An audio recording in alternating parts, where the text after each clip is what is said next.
Hi, ചോറിൻ്റെ കൂടെ കഴിക്കാൻ നമുക്കിന്ന് സിമ്പിളായിട്ടുള്ള റെസിപ്പി വഴുതന കൊണ്ടാണ് തയ്യാറാക്കാൻ പോകുന്നത്. ആദ്യം വഴുതന റൗണ്ട് ഷേപ്പിൽ മുറിച്ചെടുക്കണം. ശേഷം ചിക്കൻ മസാല, ഗരം മസാല, മഞ്ഞൾപ്പൊടി, മുളക് പൊടി, മല്ലിപ്പൊടി ഇവയെല്ലാം കപ്പിലിട്ട് മുറിച്ച് വെച്ച വഴുതന കൂടി അതിലേക്കിട്ട് കൈ വെച്ച് കുഴച്ചെടുക്കണം. മസാല നന്നായി വഴുതനയിൽ തേച്ച് പിടിപ്പിക്കണം. ഇനി ഇത് 10 മിനിറ്റ് റെസ്റ്റ് ചെയ്യാൻ ഫ്രിഡ്ജിൽ വെക്കണം. വഴുതന സെറ്റായി വന്നിട്ടുണ്ട്. ഇനി ഇതൊന്ന് ഫ്രൈ ചെയ്തെടുക്കാം. ചട്ടി ചൂടായ ശേഷം അതിലേക്ക് എണ്ണ ഒഴിച്ച് വഴുതന ഓരോന്നായിട്ട് ഫ്രൈ ചെയ്തെടുക്കാം. വീഡിയോ ആദ്യമായിട്ട് കാണുന്നവരാണെങ്കിൽ ചാനൽ ഇതുവരെ സബ്സ്ക്രൈബ് ചെയ്തിട്ടില്ലെങ്കിൽ ഇപ്പോൾ തന്നെ പോയി മറക്കാതെ ചെയ്യണം. ഇപ്പം തൊട്ടടുത്തുള്ള കുഞ്ഞു ബെല്ലൈക്കൺ ക്ലിക്ക് ചെയ്യാൻ മറക്കല്ലേ. വീഡിയോ മുഴുവൻ കണ്ടു കഴിയുമ്പോഴത്തേക്കും മറന്നുപോകും.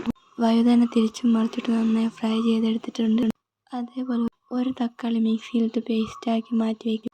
വീണ്ടും ഒരു ചട്ടി അടുപ്പത്ത് വെച്ച് ചൂടായ ശേഷം എണ്ണ ഒഴിച്ച് സവാള, വെളുത്തുള്ളി, പച്ചമുളക്, കറിവേപ്പില, മല്ലിച്ചപ്പ് ഇവ ഇട്ട് കൊടുത്ത് വഴറ്റിയെടുക്കാം. ആവശ്യത്തിന് ഉപ്പ് കൂടി ചേർത്ത് കൊടുക്കാം. നന്നായി വാടി വന്നിട്ടുണ്ട്. അതിനുശേഷം മസാലകൾ ചേർത്ത് കൊടുക്കാം. മഞ്ഞൾപ്പൊടി, മുളക് പൊടി, ഗരം മസാല, ചിക്കൻ മസാല, മല്ലിപ്പൊടി ഇവ ചേർത്ത് നന്നായി മിക്സ് ചെയ്ത് മസാലയുടെ പച്ചമണം മാറുന്നത് വരെ ഇളക്കി കൊടുക്കാം. ഇഞ്ചി വീട്ടിലുണ്ടെങ്കിൽ അതോട് ചേർത്ത് കൊടുക്കാം. എൻ്റെ കയ്യിലില്ലാത്തത് കൊണ്ട് ഞാൻ ചേർത്തിട്ടില്ല. നേരത്തെ പേസ്റ്റ് ചെയ്ത് മാറ്റി വെച്ച തക്കാളി ഇതിലേക്ക് ഒഴിക്കാം. ഇനിയൊന്ന് ഇളക്കി കൊടുക്കാം. നന്നായി തിളച്ച് വെള്ളമൊക്കെ ഒന്ന് ചെറുതായി വറ്റി വന്നിട്ടുണ്ട്.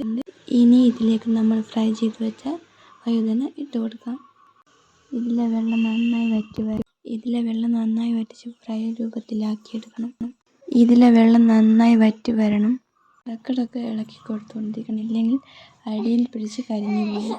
ഇനി ഇതിലേക്ക് കുറച്ച് കറിവേപ്പില, മല്ലിച്ചപ്പ് കൂടി ചേർത്ത് കൊടുക്കാം. വെള്ളമൊക്കെ നന്നായി വറ്റി നല്ല ഫ്രൈ ആയി വന്നിട്ടുണ്ട്. വീഡിയോ ഇഷ്ടമായാൽ ഫാമിലിക്കും ഫ്രണ്ട്സിനും ഷെയർ ചെയ്യണം.